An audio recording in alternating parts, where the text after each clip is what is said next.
Welcome to another edition of Cultivating Culture. This is Tariq Ibn Jamil, your host, with your show this Sunday. And as always, we start off with our brother Malcolm. This show, we're going to be talking about the movie One Lie in Miami, or One Night in Miami, which is supposed to be some type of meeting between Malcolm X, Muhammad Ali, Jim Brown, and Sam Cooke. So, as always, we start off with our brother Malcolm. Let's hear from our brother Malcolm, this solid brother. As I said earlier, in my conclusion, I'm a Muslim. I believe in the religion of Islam.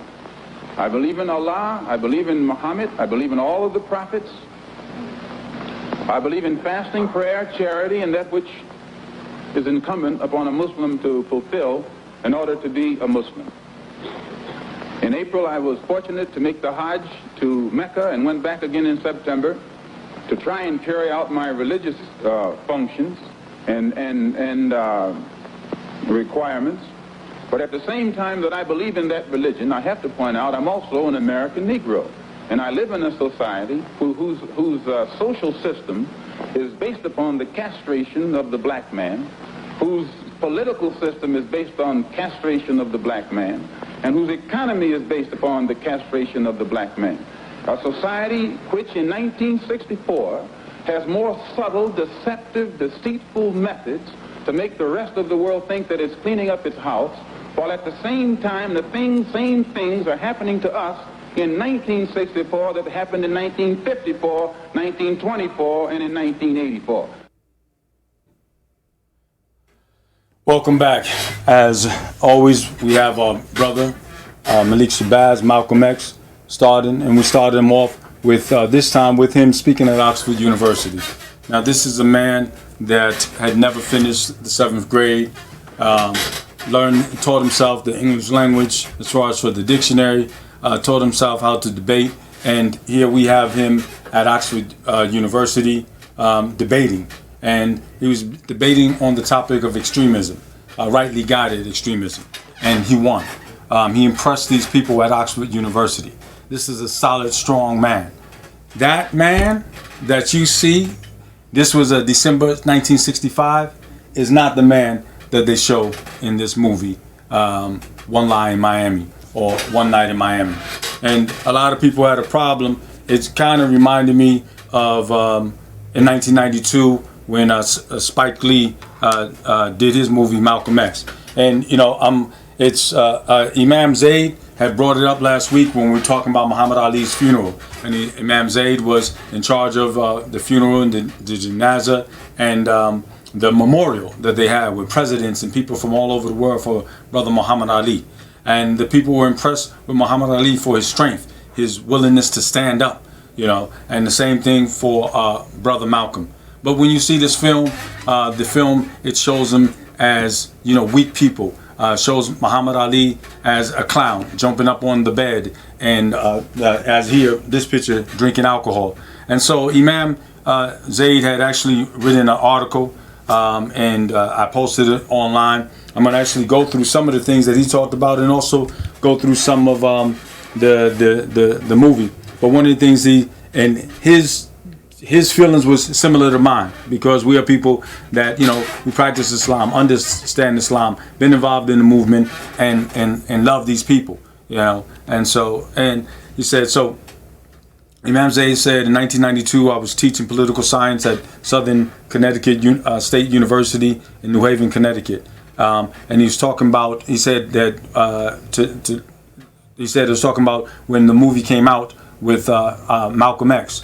And, you know, he said many people had a question, you know, about the movie. They questioned about the movie. And, of course, most of us that, you know, really knew the life of Malcolm, you know, the question that we always had was, why was half the movie, a 3-hour movie done about his, you know, period before he was 21, you know, 20 really, because he got locked up at like 19 going on 20 and sentenced at 21. And so then he died at 38, or 39, excuse me, 39. So, but half the movie was done on the gangster part, and they was pushing that. And but he still tried to keep it as much as historical as possible to the facts. And like Imam Zayd said, but the difference with this movie, there was a lot of things that were historically incorrect. Going back to also with the Malcolm movie, we had issues because they really didn't talk about his highest level, the level that he was going to, when he accepted full Islam, when he was traveling internationally, and the things that he was doing. People just focus on the rhetoric, and this is what was done on the outside, and this is what the people see. And so, but like I said, Spike made his a good effort. It was something, you can have some respect. You can watch the movie a couple of times. This movie, One Lie in Miami, like Imam Zayd said, he said sadly about this movie, sadly this cannot be said about One Night in Miami. Amazon Prime's video APV, recent foray into the life of Malcolm X, Muhammad Ali, another Muslim icon for the 1960s, along with Sam Cooke and Jim Brown. And he said these monumental figures will come together to share a night in Miami, Florida, on the night of Ali's stunning upset of Sonny Liston is remarkable in itself. He said the way One Night in Miami treats the Union less so. This is especially true in terms of how the iconic Muslims are portrayed. He said it will focus his analysis here on the two individuals, Malcolm X and Muhammad Ali. He said to begin with, the movie is a fictional version of a play written by Kim Powers.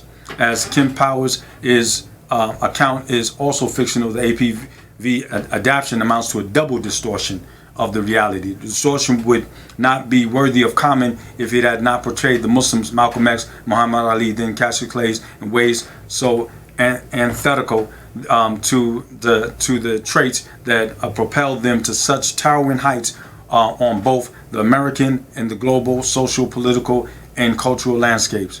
The reimagined Malcolm X and Muhammad Ali are not only misrepresented in One Night in Miami, their characters distorted in ways that contradict the foundation of their unrivaled influence. For example, said Malcolm X, whose courage and moral fortitude have inspired countless millions until this day, is portrayed as an insecure, paranoid pontificator who has done very little to change the conditions of the masses of black folk. And so I'm going to stop on that. And if you look at the movie, there was a scene where Sam Cooke, was arguing with him. He was because in the movie they had Malcolm X. Malcolm X was talking to Sam Cooke about the things that he was doing and was not doing, and so he's saying that he's a sellout and working for the system, and Sam Cooke is going back and forth with him, and then he actually says to that all Malcolm X does is preach. And see, many people have really not studied the brother Malcolm. People as far as reading the book, and people may believe, okay, wow, all I've heard from white supremacy media or supremacy media, which this is a platform that's on supremacy media to continue the continuation of pushing this buffoon, clown, super inner image and stuff of us and stuff. That's what they do. So going back to it, he said that let me see. He said, for example, Malcolm X, whose courage and moral fortitude have inspired countless millions to this day, is an insecure person. In this movie, they have him with his camera. And when he goes up on the upstairs to talk with the brothers, they take his camera and they steal it from him, and he's jumping, oh please give me my camera, and then they finally give it to him. What's the point of this? Why is it that you have to make him what he's not? Why is it that in order for the people to be impressed with Malcolm, we have to make him like a regular person? Well, he is a regular person. He's a regular person. But was he a weak person?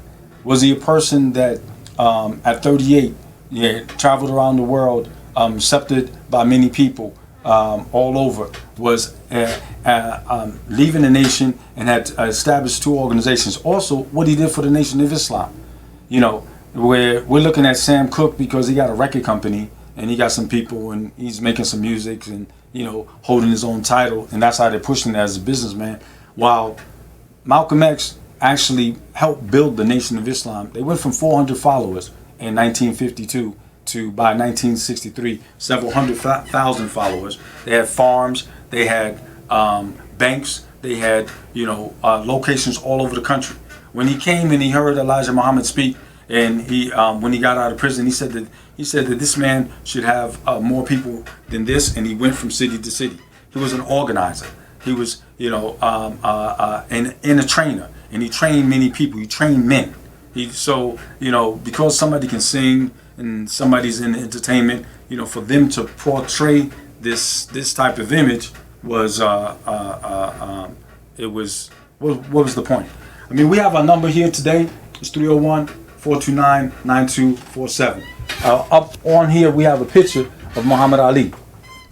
Now, this is Muhammad Ali. You see, this man is drinking. This is supposed to be Muhammad Ali taking a swig. Now, why? First of all, Muhammad Ali, as his father said the night of the fight, his father, Cassius Clay Sr., has said, my son has been a part of the Nation of Islam since he was 18. You see? So he started following them, he started being involved with it, but he didn't profess to the other people till later. That's part of the strategy. You wait until you get in position, then you tell them, you know, what your program really is. Because otherwise, they would have never put him in that position to be able to get to that position. And once he got in that position, then, you know, he announced to the rest of the people. In the movie, he was acting like a buffoon, that he was tricked into the organization, didn't know anything about it. In the movie, it said that he said that when Malcolm was talking with him and he's talking about the passion, he said, well, you know, Muhammad Ali has this passion on the South. Yeah, Muhammad Ali has his own passion. I'm not the one that made him. Muhammad Ali stopped him. And he said, well, I wouldn't say I have passion. You know, I was really trying to be a part of this until this night. I'm wondering, maybe should I be a Muslim? You know, talking like that. This man that soon after he won that championship was, you know, fighting for this cause, that because he was a Muslim, he was not going to go to the war. But they had him as unsure. They had him as being tricked into it. What is the point? What is the point? Why would you make this movie? Why would you push this account? Muhammad Ali and Malcolm X were very interesting people. You see, you don't have to make them normal or make them common because they're normal, common to people in order for people to watch them. All you got to do is have them be who they were. That's how they got to their fame. Not because the other people are actors, like the actors and all of these rappers and all these other people who have to fit into a role and act a certain way. And because you act a certain role and you fit into a model, we're going to make you famous. Hollywood's going to make you, you know, their clown. You know what I'm saying? They're going to make a clown a king. You see, before a clown was a clown, but now we're making clowns kings. So they're gonna do that. But Malcolm and Muhammad Ali, no, these were interesting people. These were people that people admired. So if you're gonna make a movie about these people, why would you do that? I just recently was looking at James Baldwin. And, you know, James Baldwin, a lot of people, you know, like back in the day, James Baldwin was who he was. But he was who he was. He wasn't trying to push that program to anybody that, okay, you have to follow my lifestyle. But he spoke on what he spoke on. Do you have that video of James Baldwin? And if you can play it, please play it. James Baldwin, in his statement, he talked about them creating a nigger, you know, this situation, creating somebody, and he said that, you know, he said, I'm not a nigger, I'm a man. He said, so for you to create this person, for you to create this being, then there has to be a reason. And that's what Hollywood does. That's the whole thing. That's what the imagery does. And that's what happened with this movie. They signed up to be able to push that type of program, to push that type of imagery. So to discredit us. So in here, with the Imam, I'm going to continue. I'm going to go back to, you know, what his format that he was talking about. So basically said the latter point is driven home in the imagery exchange between Malcolm and Cook, which culminates with Cook walking out of the room after being excoriated by Malcolm for not doing much more to uplift black masses of people with his music. In the course of the exchange, Cook points out how well he is using the system for a financial advantage and to provide jobs and opportunities for others. He has a concrete plan to advance his people, while Malcolm has only words. And this is the fallacy, as I was talking about earlier. At that time, they said the nation was worth anywhere from 75 million to 100 million in assets. So if you can organize our people to go to that level, and then when Malcolm, just before Malcolm killed, he was killed, he had sat down with, African leaders, Arab leaders, who were just gaining control of their resources. He was actually implementing the Marcus Garvey program. So if this man can be able to build an organization, this aid in building an organization, be involved in building an organization, organize enough people that they can be able to have 75 to 100 million dollars in assets. This is economics.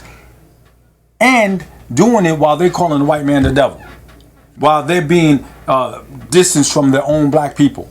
They were able to achieve this, having that kind of doctrine, being in America, going through the racism that they was going through, and then here it is. Now Malcolm was going to another level internationally, sitting down with people that was control of their diamonds, control of the gold, control of the oil, control of all of these things, just gaining access, and they was loving him and respecting him, because the people loved the fact that this man stood up as a man here in America to this racism and talked to these people the way they did, just like our brother Muhammad Ali. Matter of fact, can we change to another picture? Because this is horrible, because our brother would never do that. He would never bring alcohol to it. And here, now this sinks, actually, he would never bring alcohol to the room of, or engage in drinking and in the presence of Elijah Muhammad, in the presence of Muhammad Ali.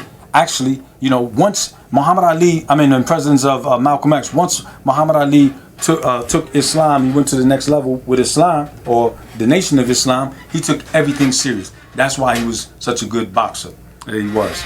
So here he says, he said, the argument which never happened is only believable to someone who has absolutely no familiarity with Malcolm's life and work. Malcolm X may have been one of the greatest orators in American history, but he was far more than that. He was an organizer and a builder, as I stated. He played a major role in establishing Nation of Islam temples up and down the eastern seaboard of the United States. He was instrumental in founding and popularizing the Nation of Islam's newspaper, Muhammad Speaks. He was the editor. He was the one that started and built it up. So, my man Sam Cooke could sing. And so here it is that the writers know that the people are ignorant to this real history, because in supremacy media, this is all they push with Malcolm. They push Malcolm with the talking, the white man this, the white man that, the white man this type of thing. But they never push some of the things that we've shown when we showed about Malcolm going to Africa and going to the Middle East, sitting down with the people, establishing an organization, talking with people about economics, these type of things. But these writers, the writers of One Lie in Miami, know that the average person, especially the younger generation, that Malcolm has been reduced to sound bites by any means necessary with a gun or something of the sort. So, real quick, take a pause with this picture. This is Malcolm is calling our sister Betty, and so calling my sister Betty, may Allah forgive her for her sins and accept her into paradise. Sister Betty, and here she's asking him, do you think that Ali is going to, did you let him know that you're leaving? Do you hope that he's going to come with us so we can be able to eat? Basically, we can change that one because that one's garbage. So see, they put it on there as though Malcolm was dependent on him. Malcolm's success was going to be on Ali, whether Ali was with him. If we look at that separation happened. But what happened with Malcolm? Malcolm was flying. He wasn't in need of Ali, but why? Why would they make a movie to push it that Malcolm, he was just a talker, he was, and he was going to be dependent on Ali and Jim Brown and Sam Cooke to be able to make his message great in order for our people to be saved. So going back to what the Imam. Oh, can you change that picture, please? Going back to what the Imam was saying. He said at the time of Malcolm's death, he was in the process of building two organizations, Muslim Mosque Incorporated and the organization Afro-American Unity, from scratch. So these two organizations, Muslim Mosque Incorporated was a Sunni Islamic organization. He was able, now this same guy that the show just taught was able to secure scholarships for his members, 35 scholarships total, 20 scholarships to Al-Azhar, and then 15 scholarships to Medina. These are the top Islamic universities. So to be able to bring full Islam to the people. This is the organized, this is how he did, this is what happened. He was constantly doing that, sitting down. You didn't display this type of person in the movie. You show a weak man. What was the purpose? Show the strength, show the truth. I mean, you can make money from the truth. You can make money from the truth, or that extra check that you get, you know, showing the lie. That's what it is. But you think that you couldn't have made a movie about them getting together and talking about planning for strategy and be able to success and make both of them look strong? You know, no. So he said that he was, at the time of his death, he was in the process of building two organizations, Muslim Mosque Incorporated and Organization African American Unity. And see, what Malcolm did was Muslim Mosque Incorporated was religious about Organization African American Unity, this Afro-American Unity. And Afro-American Unity was actually dealing with the diaspora, dealing with Africans all over. He was talking about our numbers. Our numbers were great. So he wasn't differentiating between the West Indies, Africans from West Indies, Africans from Brazil, Africans from the islands, Africans in other parts. All of those that, because of the slavery that have been sent all over, he was unifying us and bringing us together as one organization.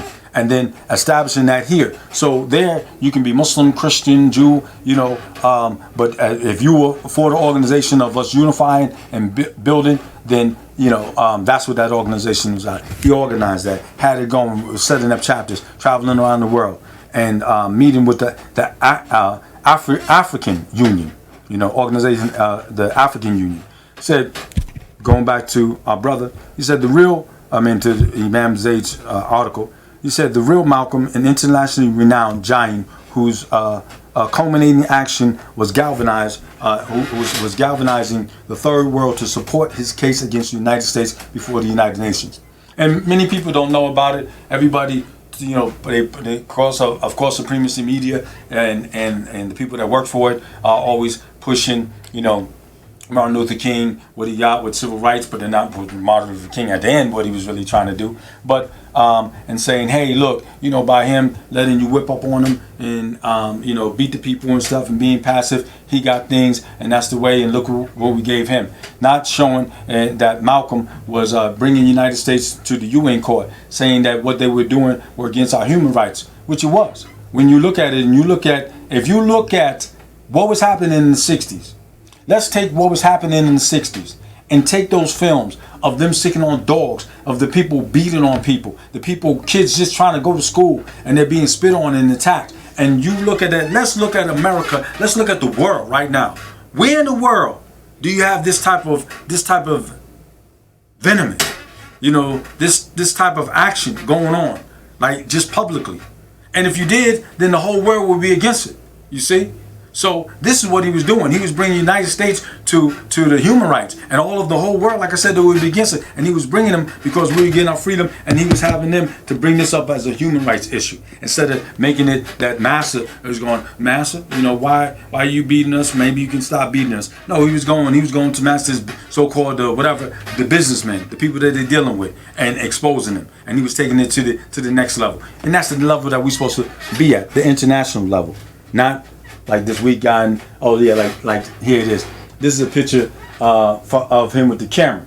You know, we're not showing much video and stuff because, you know, next thing you know, they're gonna take it down because I put the video, and they're saying that you know, the copyright things like they done with our brother Muhammad Ali. All his rights were sold, and so if you have anything with Muhammad Ali on, you know, you have anything with Muhammad Ali, they're gonna take it down, because they don't want you to see that strong brother, that strong image. They want to be able to control the narrative. They want to be able to control the video. They want to be able to control that strong black image that strong image of a man that stands up, that's a heterosexual man, that's strong, and believes in what he believes in. So here it is, but in this portray him with his camera. This is supposed to be Malcolm X. After they, playing with him like a child. 22-year-old kids playing with a man that has led major men, in situations, playing with his camera, like a child. Because they're going on some things of whether who's the strongest person, and these guys are stronger than him, and Jim Brown's so strong that he can beat anybody, and they're putting it in, Malcolm X, has his camera, and it's like, oh, then after they play with him, he picks it up, and he takes his camera, and he takes his camera. What guy is this? That's not the Malcolm X of reality. Where'd you come up with this fantasy role? What was the point of it? So, can we change to the next one? So, going back to it, he says, the real Malcolm X was internationally renowned giant whose culminating actions was galvanizing the third world to support his case against the United States before the United Nations. Comes off in the film as a man of words but little action. And who says this? During the time of Malcolm, who said that? The supremacy media. That's what they did. The New York Times. If you look at the New York Times, and after Malcolm was killed, they said, yeah, he was killed the way that he lived. If you look at how they talk, they say some things like this: a man of many words, but little action. And you look at all of the people's lives that were saved, when the Nation of Islam, they cleaned up all of the people back in the day. I'm talking about back in the day, and organizing the people. And you see the greatness of the organization and what they was able to do, the spirits they was able to build up, and communities they was able to build up all over the country. We're not talking about the religious part, because the brothers want to get in whether the shirt. No, I'm talking about the moral and the actions that he did. So Malcolm's imagined paranoia indicated by his constantly looking over his shoulder is reinforced by NOI guards posted at his hotel door. In reality, he was guarded by a single bodyguard that night, who happened to be an undercover informant, police informant. I'm glad the brother pointed out. So here it is, the whole thing, he's looking out the window, somebody's looking at me and everything. And so they're trying to make it that Malcolm was super paranoid. And the other guys are like, man, you spooky, man. While we know, of course, that the FBI was following. Like you said, even his own guard that he had at the time was as a signed person. So it wasn't paranoia. This was reality. And he knew it, and he wasn't scared about that. He knew that. He knew who these people were.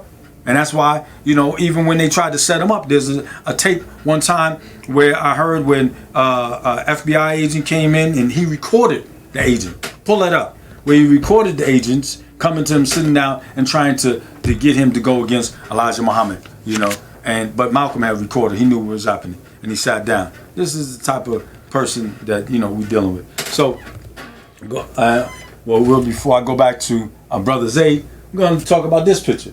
Now, this is the scenes when they were on the roof, and so this is the security guard, right? This is the FOI, Fruit of Islam, right? Now, let me tell you. My family, my father, and his generation, they was a part of that. And one thing is you had Nation Islam, all of this stuff with this movie that they got that he had to worry about, the Godfather in Harlem and all of that stuff. Nah, Nation didn't have to worry about them. Malcolm didn't need their protection. See, people don't understand. When you talk about, like in there, they refer to gangs. The Nation of Islam is not a gang. The guy has said to one of the security or FOI, he said, he said, oh, do you regret anything? And he said, yeah, well, I regret not joining earlier. So they thought it was, a good thing. He said, because when I was going to get beat up by somebody, I could have called the Nation of Islam to come save me. And he said, man, you could have joined the gang. He said, what's the difference? It's a big difference. You see what I'm saying? So the Nation of Islam was not a gang. What they do, but the Nation of Islam was organized brothers. Or the Nation of Islam was organized men all over the country. You see? So when you in Harlem and you got your crew is they loyal what? It's all about loyalty. Why are they loyalty? Because the money that you got. That's it. So how much you got? 50 guys, 100 guys, whatever. You may get that much. You see what I'm saying? While the Nation of Islam had people nationwide. And in an instant, If Malcolm or anybody wanted to make a phone call, you would get a busload, carloads the next day from Detroit, from New York, from Chicago, from Alabama, from Mississippi, of men.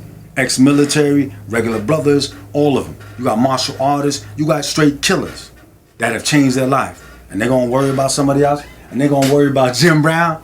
You're going to run it because you can run the ball. And this man right here, most likely, if you were assigned, whenever they have somebody assigned to him, you had assigned, martial artists, straight killers. So even this type of thing that he'd be scared, oh my God, Jim Brown's going to bust my behind. Yo, this is some clown stuff, man. Going back to it. He said, in here, can you change that next one, please? He said his insecurity hinted at in this frequent affirmation of his own militancy is highlighted when he is psychoanalyzed by Jim Brown about his blackness. Oh man, when that came in. He said, Malcolm has no answer when Jim Brown suggests that the reason the redhead yellow Malcolm is so passionate about the black struggle is because he is trying to prove his blackness, not because of his love and commitment to his people. The whole scene is absurd. Is this absurd? Yeah, it is. He said, leaving aside the fact that although Malcolm X was an African American of lighter complexion, he could not come close to passing for white. I mean, when I saw that, I was like, are you serious? You're going to put some stuff in here that Jim Brown, man, I got respect for the brother, and I know as a kid, as a young man, and as a man, would have never talked to Malcolm like that. You see? But here they put in some stuff that really girls be doing. Because brothers, see, what happens is, I'm maybe brown skin, light skin, I don't know what complexion, whatever. But the reality is my complexion don't matter, because when me and you get down, or I'm in the ring, I'm not worried about my complexion. All of that light skin, dark skin stuff, that's some kid stuff. And so for them to put that in the movie, that Jim Brown would talk to him like that the reason why you're doing it is to try to prove that you black. The reason why you're doing it is try to prove that you're a darker color. The reality is a black man is a black man. No matter what complexion we have and what do we have to deal with when we deal with this life in America and what we have to go through. Where I come from, when you get into a beef or situation, you're going to be like, oh yeah, he light skinned, or he died. I'm going to worry about it. Nah, you're going to be able to worry about, can this man handle himself? Or what's happening? You say something, you play, you're like, oh yeah, light skinned, so what's up? I mean, you tell me, what's up? We look at the boxing and stuff. Do we go on the complexion? Do we go on the complexion of Muhammad Ali? Do we go on the complexion of Mike Tyson? This color thing? So why would they even introduce that? It's corny. You see what I'm saying? Because they planted some seeds. They planted some division. This light skin, dark skin stuff. Man, that stuff is old and corny and it's weak. You see? Because that's not how it is. Maybe with the girls, how you're pushing with the girls, the light skin, dark skin, and that stuff is corny. But as far as men, if you can't handle men, how we base it? We base it on how we're going to deal with each other. Yeah, somebody can try to do some bully thing because they're looking at that person. Yeah, they may look at the complexion, but they're going to look at how this person's going to deal with it. But they don't run their mouth like that. And this is ridiculous that they would have that they're going to talk to Malcolm X like that, in this type of situation, and push that type of program. Push that type, that this is how we were living. That this is where these guys at this level, the consciousness of our people was on that level. Please, y'all. Ignore that movie. Get rid of that. Talk about that. He said, and he goes into it, this light skin, dark skin. He said, to suppose that he was insecure about his blackness is to assume that he did not grow up in a Garveyite home and was not surrounded by family members of various African complexions who supported and affirmed each other's blackness and humanity. It is to assume that he was not mentored by black men, both in the streets, prison, and the Nation of Islam. As Ozzie Davis stated in his moving eulogy, Malcolm was our manhood. Again, Malcolm was our manhood, our living black manhood. So why you're trying to take that away? What's the purpose? If you get it at his funeral, you got Ozzie Davis talking about it. We ain't talking about no light skin, dark skin, and all of that stuff. Here it is. You got an opportunity to show a movie of the meeting of the minds. You see? Because we're here we are. And it's funny that you're putting this movie out right now when all of these people accepting Islam. You see? We got a lot of brothers accepting Islam. Now we got the ball players accepting Islam. You see? You got after this thing with George Floyd, what happened? Jackson, he accepted Islam. You see, we got it that Kyrie Irving, he accepted Islam. Yeah, you know, and these are the people. And that's the next generation. That's my kids' generation. Matter of fact, Dedrick Irving, you know, his father went to school with me at BU. He's 2 years younger than me, and his mother, you know, went to school with me and stuff. And that generation, they're accepting Islam. You see, and so one of the things in the Quran, it talks about it. It said that we don't need that Islam doesn't need you. You need Islam. You see. And so they're pushing this type of thing that in order for the religion to grow, we have to have stars and all of that and stuff. No. But of course, in any type of movement, any type of progress, it makes a difference, you know, for, you know, people to be able to reach people and reach other people so people can see the message and look at the greatness. Look at what happened with Muhammad Ali. That is why they're trying to put that light out. The fact is, the real thing with Islam is about manhood. And that's it. And the reality is, the real message of Jesus is about manhood. If you follow his example. You see what happened? When Jesus went inside the temple, what happened? And they was gambling, what happened? Did he go turn the other cheek? No, he went out and got a whip and beat the people and told them to get out the house of God. You see what I'm saying? So this is the type of thing that they're pushing. And I'm getting upset and you seeing really me, how I am, because of what you're talking about is my brother. Now this one right here, they show Muhammad Ali on bouncing on the bed like a little kid. What's your point? What's your goal? What's your objective? It's not to be able to show the truth. It's to be able to sell a movie. You're going to sell a movie anyway. Look at Muhammad Ali's janazah. Look at the people that were there. Look at Malcolm X's book. Look at the people 50, 60 years later on just about people still reading this book. So you going that was to sell tickets? So they got him jumping up on the bed. Yeah, and it's ridiculous like a clown all the time. That's all they show him as a clown. That's the way they want to push this thing of an entertainer. Now, Muhammad Ali was not an entertainer. Yeah, he can entertain you. But just like when what's the name? I forgot the boxer's name that wouldn't say his name. And Muhammad Ali beat him since kept holding him up until he made him say his name. You see what I'm saying? So, you know, it was that entertaining. And a lot of people after it's like, he's a cruel guy. And you're like, nah, this is real. You know, you in the ring, you want to play? This is boxing. Boxing's real. When a man gets a broken jaw and he continues to fight, that's real. You see? Not the thing today where, you know, like we got these shows, a YouTuber can be on there and he can fight, you know, somebody and they're running around the ring and, you know, throw little punches and hide and that's about it and stuff. But nobody's going toe to toe, you know, breaking somebody up. This is Muhammad Ali. That's the type of boxing, that's the type of man that, you know, we're talking about. But then they're going to make him look like a clown. Can you change the next one? So he said, he talked about Marcus Garvey. That Malcolm X's father was a Garveyite. And a lot of people don't realize Malcolm X was martyred. But his father was martyred too. When you got it that your father, think about it. Think about America.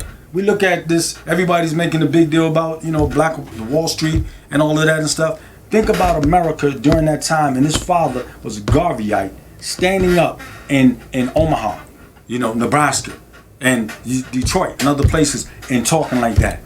And, you know, stand up, that was a man. So when you got a father that stands up like that, that's a strength. So Malcolm just continued his father's movement. So was it about color? No, he was raised on that principle. But they get you caught up in this light skin, dark skin, and all that, man. Stop, y'all. It's ridiculous. So his father was a Garveyite. His sisters and brothers continued to teach him. And he used the Garvey's methods, and that's what he did as far as business. And that's what we need to return to. Read Marcus Garvey's book and look at what he was able to do. It's time for us to be independent and start building up our economics and going international and start doing business internationally instead of being dependent on the system.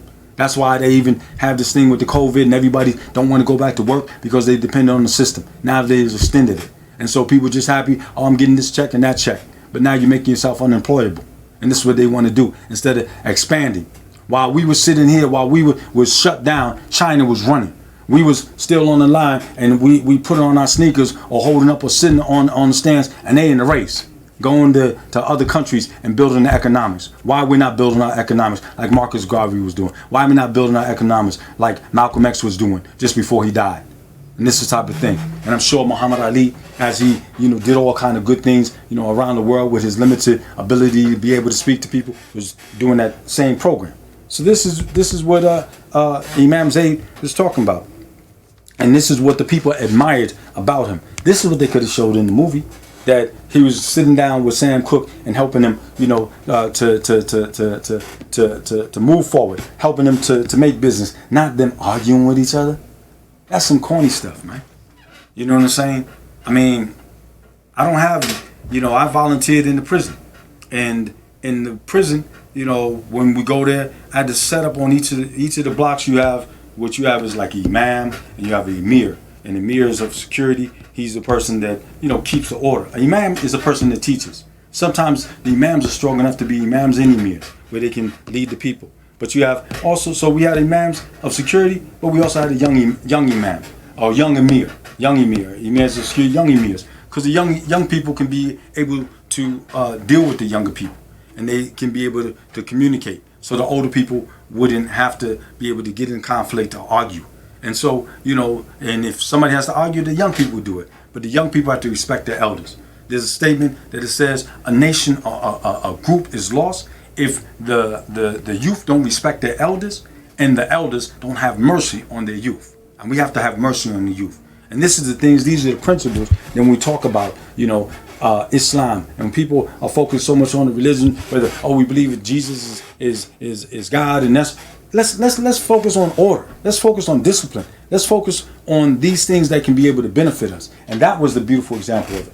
Here we have now, and this is a picture at the end. They started showing when they firebombed Malcolm's house, and he has his kids out here. He's by himself, and they showed it, and he was going back and forth in a paranoid way, looking for the people, with the gun, pointing out like, well, is anybody there? This type of situation. But yeah, he was outside in his clothes. He did have his rifle looking like that.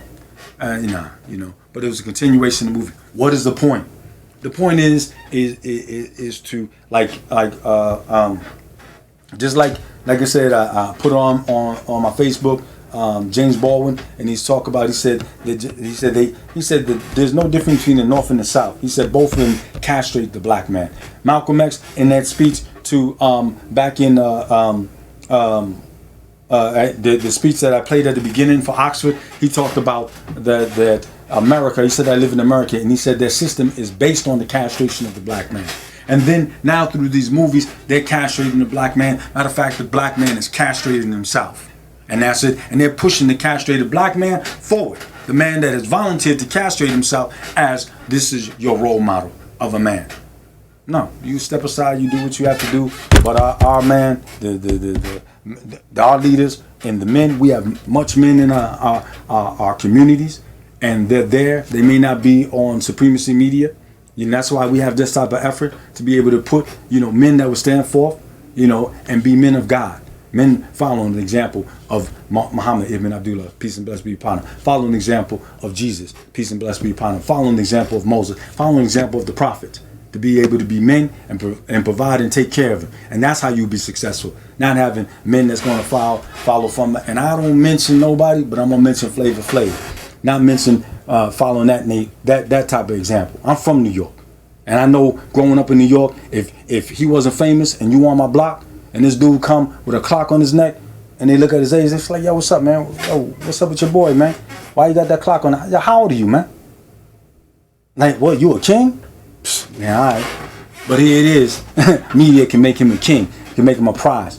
This is the type of stuff that you're listening. This is the type of supremacy media that they put in. They're going to make a clown a king. And they're going to make a king a clown by trying to put this type of imagery. Can you change it to the next one, please? He said, as for Muhammad Ali, it is well known that Ali could be playful. However, even in his lightest moments, he is not the clown. So here we go. He is not the clown presented in this film. The film industry has a right to artistic license, but it does not have a license to lie. Can I say that again? The film industry has a right to artistic license, but it does not have a license to lie.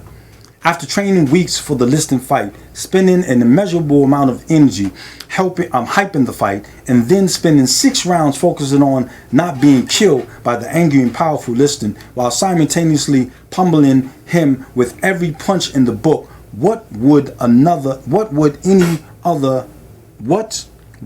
anyone other than the screenwriters of this film imagine Ali doing after such a grueling ordeal? After a few public appearances, fall asleep in Malcolm's room from exhaustion, and then leaving for the solitary comfort of his own bed. That is exactly what happened in real life. You see? I mean, even in the movie, you know, man, come on, man. That's what happens when you have them fights. Yeah, like I said, the YouTube type of fight. You know, those type of things and stuff. You know, even that one. If you look at the guy, his hair was all wet and all that and stuff, whatever. But real boxing, and when you talking about Muhammad Ali fighting listing, when you getting really hit, and he's taking, every time you get hit, that's energy coming out of you, and every time you hitting somebody, you got to put in energy. So when you done, you ain't gonna be jumping on the bed and where's the girls and drinking all that and stuff, whatever. Now when you fight that type of those fights, those are real fights. Maybe the fights they fight today, but the fights they fought then, like you said, you'd be too exhausted to be able to do that. So, you know, but this is the type of buffoonery that they put out. So, and then he said, this is exactly what happened in real life. He said, in one night in Miami, a hyperactive Ali is boyishly bouncing on the bed. I showed you that earlier. This immature clowning dominates how Ali is portrayed in much of the film. Most people find such fiction excusable. Ali has been misrepresented in the past. Yeah, and I've seen the movies and stuff where they, you know, have him talk a certain way, and you know, like he's a clown and all that. Nah, man, that's a thorough brother, you know, serious brother. And matter of fact, talking about that, I'm gonna go back to when I saw with Muhammad Ali's security. You know, I remember I had gone to my uncle was a good friend of the brothers. You know him, and I went out to his training camp when I was 10, and I went out to his training camp in Philadelphia. And he had outside of somewhere in Pennsylvania, and we sat in his office and stuff. And you know, and he came up, and you know, Muhammad Ali, he looked and he came up and he's like, you know, can you fight, boy? And I had opportunities to jump up and say something, but I didn't. I was like, yeah, you know, instead of just jumping up and boxing. But the security that he had, the type of people that was around him, my uncle's people, those people, man, these people was serious. It wasn't no joke.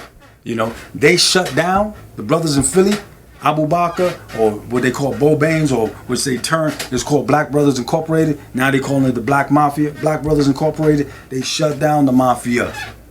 There's an article, pull it up, y'all, from I think it was Times magazine or something like that, where they put it, and they had the Black Mafia or Black Brothers Incorporated and the Italians back to back, and they had to come to a deal. This is the type of strength that they had. These are the type of men that we were dealing with at that time.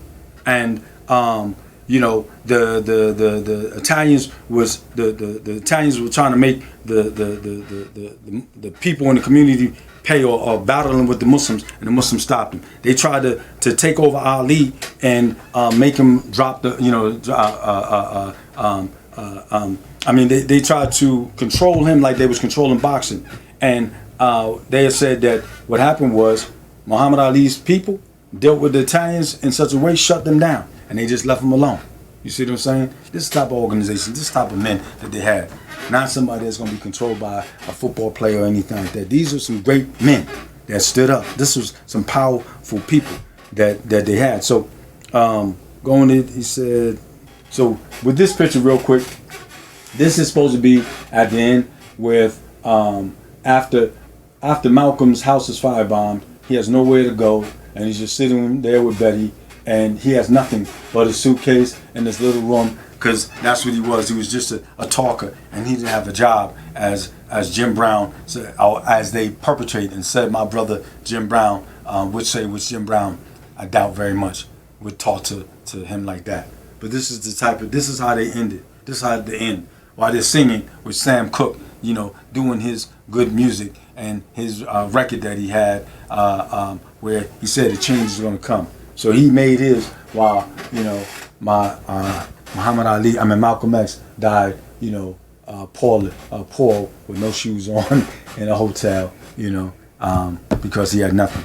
So I'm gonna start wrapping this up, but I'm gonna finish reading what the Imam said, Imam Zayd Shakir, in his article, and you should pull it up. He said, in one night, Miami, a hyperactive Ali is boyishly bouncing on the bed. This immature clowning dominates how Ali is portrayed in much of the film. Most of the people, he said, Ali has been misrepresented in the past, so what we just mentioned is nothing new. There are two scenes, however, that are beyond pale. The first involves Jim Brown and Ali taking a drink.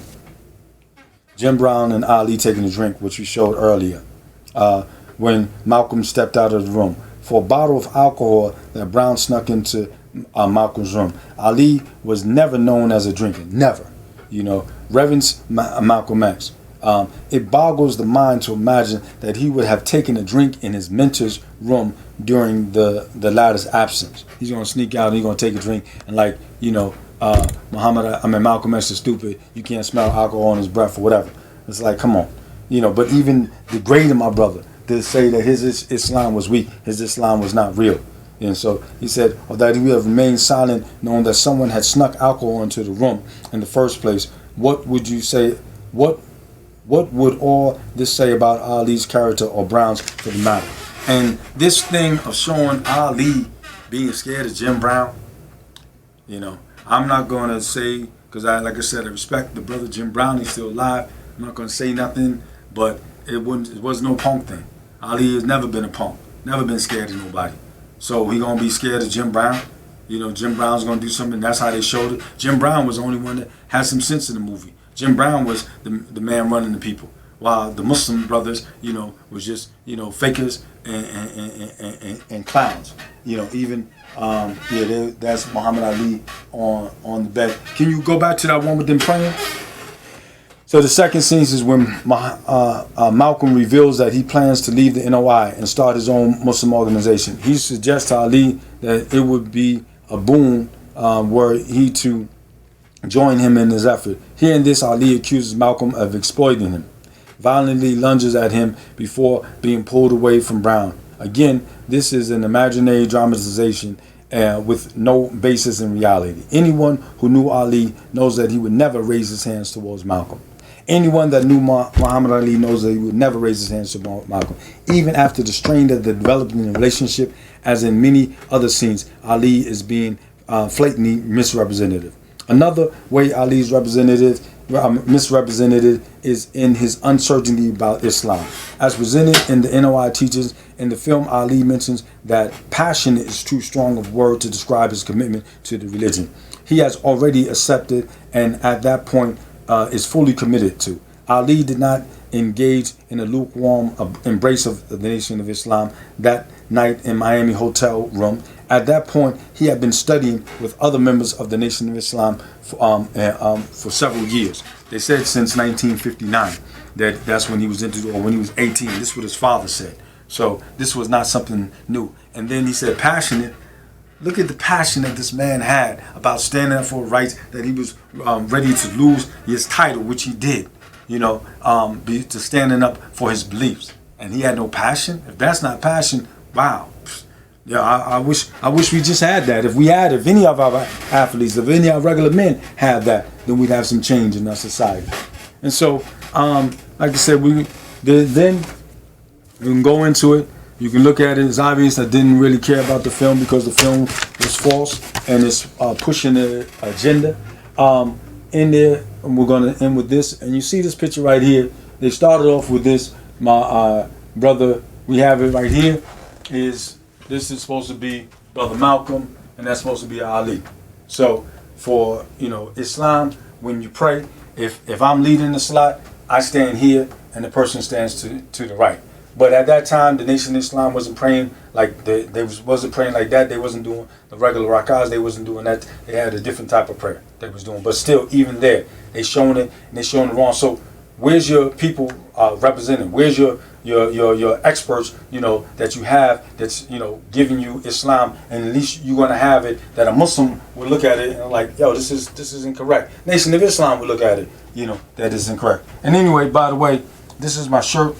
because we started out, we had some technical difficulty. This is our organization, Jamaat al-Sijin, which is our organization that dealt with the prison, and it's a play of words. Because on the back of the shirt, we have it says Adunya Sijin al-Mu'min, right? And it said the life of the world is a prison to the believer. And so for us, we do prison dawah, we work with people, but we also remind the people that our father Adam was sent down to the earth for a certain amount of time, then he's rewarded with paradise. So here all we do in is serving time, and we have to be able to focus and be able to gain our discipline. So we're wrapping up our show. If you anything that I said wrong, you got an opportunity to go pull it up, and anything I said right, please investigate and continue to spread. But one of the things that is sad that so many people sign up, with Supremacy Media to be able to push programs. If you can find that picture of, if you can post a picture of Abraham Lincoln with the statue, next week we're probably going to try to go over our event with there's a statue called the Emancipation Statue in Lincoln Park in Washington, D.C. They have all these statues that they're removing. They were going across the country. Representative Eleanor Holmes Norton, she put forth a bill to be able to get this statue removed. And, one of the things, if we look at it, is, part of propaganda, part of supremacy. White supremacy is not just, somebody screaming out the N-word, or somebody doing oppression. What it is, making you feel less than, making you feel inferior. And this is what it is. This is how you defeat your competition. Because this is what it's about. The biggest thing is economics. Slavery happened because of economics. And then after slavery was over, we had all the skills, and we were developing places, working for ourselves, and building. That's when we were Republicans, because part of that reprogram of the Republicans was do for South. And then we changed the party because of racists came into it, and we ran away. But, one of the things as men, and that's what the nation did, that's what Malcolm did, that's what Muhammad Ali did, they stood up to the racists. You don't run from them. I was taught not to run from them. You stand up as a man. When you stand up as a man, then they leave you alone. So we have a picture, and what it is next week on the 3rd of July, we're gonna be at Lincoln Park at 12 o'clock and just have a rally to be able to get this statue removed. The statue was a statue that was so-called free slaves had put together to have a statue representing freedom. It's supposed to be Abraham Lincoln and then a soldier standing up. But then the designer designed it, a white man, he designed it, and he designed it with a man, on a knee, looking like a dog with Abraham Lincoln with his hand over it. And they said that they didn't have enough money to make the man standing up. So Frederick Douglass spoke against it. And he said that this doesn't represent how we got our freedom. And so this misrepresentation of our people, of our manhood, has been going on. This movie is a continuation. Look at that statue. If you can, pull it up. It's called the Abraham Lincoln Emancipation Statue in Lincoln Park. And that's in Northeast at the intersection of East Capitol, 11th Street, and I think 14th or 13th Street is the other part. And there's you'll see the statue there. So we're gathering to be able to get that removed. You're removing statues, of supremacy. That's supremacy. But we use the thing. Oh, a black man did it. Just like a black woman and a black man made this movie about our brother, Malcolm X and Muhammad Ali was inaccurate. And the same thing with that statue.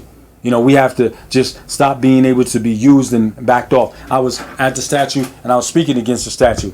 And then some European American came up to me while I'm talking to my wife about the statue and upset about it. It's obvious that I'm upset. And he asked me a question. Well, do you know the history of it? Look at him like, yo, do I know you?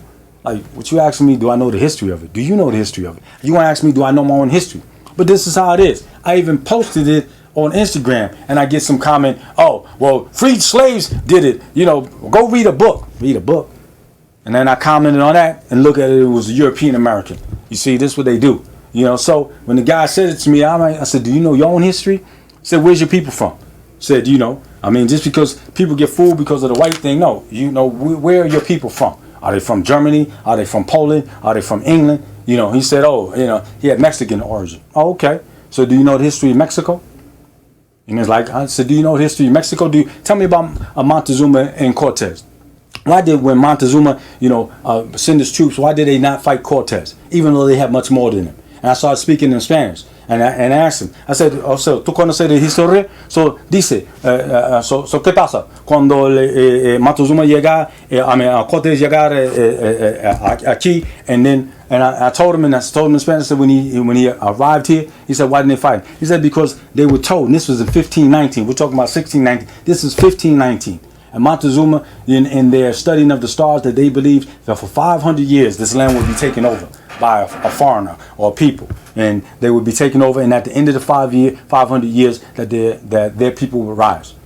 So that means that's 2019. Here we are 500 years later, and look at the rise of the Latinos in America. Who are those same people that Cortez and of Montezuma's people? They're coming in here. Who are the same people that we're saying are foreigners, but they were here when the Spaniards, you know, Cortez and his crew, and Columbus and his crew, the Italians and all these other people and their crew, when they came over here, these people that are coming because they speak Spanish and coming to this land are rising after their 500 years according to that. So this guy's going to tell me my history and ask me, do I know my history? He didn't even know his own history. And many times we get them teaching us our own history. We have to learn. And we have to learn, and we can be able to make the change, but we have to stop, you know, pushing ignorance and be around, you know, people that want to be buffoons and clowns, and we have to stop making clowns kings. A clown is not a king. Like I said, I'm from New York, I'm from the Bronx, I'm from a rough situation, and, you know, this perpetration of the rap industry and what they're pushing out these guys as they're hard, yo, your ability to rap ain't never save you from being, you know, robbed and something like that. That's the reality. New York and the Bronx and the real situations, they don't go on that. We know that's not true. So why are we making that false reality in our lives? And our children are falling to that. The reality is a man is a man. I stood up as a man, didn't get involved in anything, and live my life, and that's it. They left me alone, I left them alone. And that's how it is in our community. Was it because of my complexion, like they shown in this movie? Nah. It was because of my ability to stand on my great examples like Muhammad Ali and Malcolm X. You know, and Jim Brown and all these other people. So here it is. This is the statue before I go. This is a, now look at this. Look at this picture. This is a emancipation statue. Does this look like freedom?